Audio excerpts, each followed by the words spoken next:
એમ રુધિયામાં ભક્તિ એવી લાગવી જોઈએ.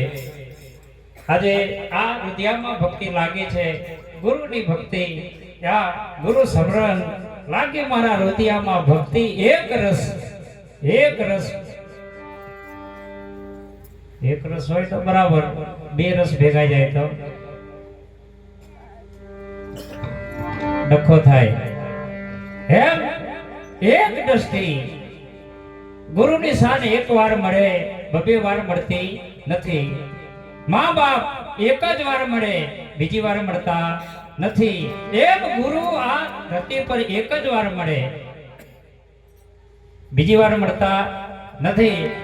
અને ગુરુ શાન આપે તો એક જ વાર આપે, બબે વાર શાન આપતા નથી.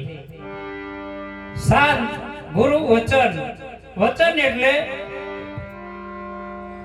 જે ગુરુનું જ્ઞાન,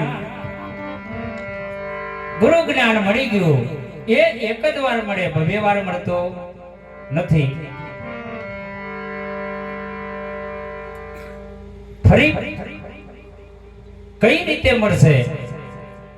ગુરુ જ્ઞાન લેવા જઈએ છે આપણે તારે કહેવાય છે કે આપણું તન, આપણું મન, આપણું ધન અને ચોથું માથું પણ આપણે અર્પણ કરી દઈએ. પછી બીજું આપણે કોઈ વસ્તુ બાકી જ રહી નથી. પછી કઈ વસ્તુ આપણે આપે? અને ફરી પાછા કદાચ આપણે ગુરુ જ્ઞાન મેળવવા જઈએ તો પછી આ પેલા કઈ આપ્યું નથી. સદગુરુ મહારાજ કી જય. આજે કેટલાય વર્ષો થઈ ગયા, વર્ષોથી ખૂબ જ પ્રેમ ને ભાવથી અમારા કરશનભાઈ સાથે ત્યાંના સર્વ ભાઈઓ બહેનો, માતા વડીલો બધાય એ જ પ્રેમ, એ જ ભાવ આજે ગુરુનું તેડું કરે છે, અલખને તેડે છે.